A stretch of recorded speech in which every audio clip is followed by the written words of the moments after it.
exercise 1104 is about a least squares regression line. So I've got some data here that I've graphed and I've drawn a regression line. So the whole point of this regression line is it looks at the distance from each point to the line, whether it's above the line or below the line, and it squares that distance. And the line is the line that would minimize those distances. Those distances squared. So square each of those and a line would minimize those. So if your line was way out, then your distance, if this line was lower, then that distance would increase. Distances below are negative and ones above are positive, which is why we square it, just to make them all positive. So that's a least squares regression line. So the equation for that is y equals mx plus c. Now, you don't need to do any of this. Your calculator can do it.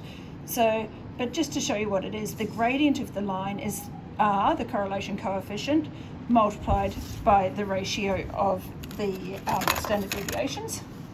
And the c is the mean of the y's minus m times the mean of the x's. But like I said, you don't need to know that. You can just do it all in your calculator, and there are the instructions right there. I'm going to actually do that. So the thing to notice here, when you go mode stat, this a plus bx, that's in that form, right? A plus bx, so our a is going to be the c from the formula, and our b is going to be the m from the formula.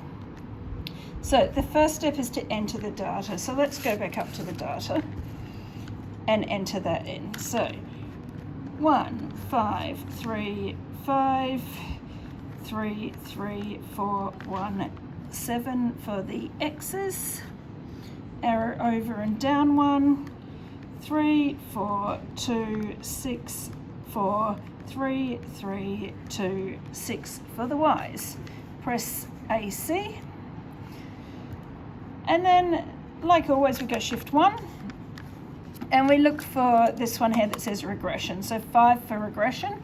And there you go, A and B. So if I press 1 equals, my A, which is, remember, my y-intercept, is 1.47. So I'm going to write that down here, 1.47.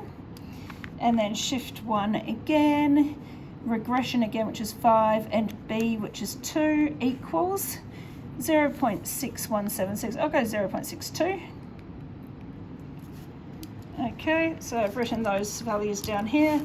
So the equation of my line is y equals mx plus c, which in this case our m is 0.62x plus 1.47. Easy as that.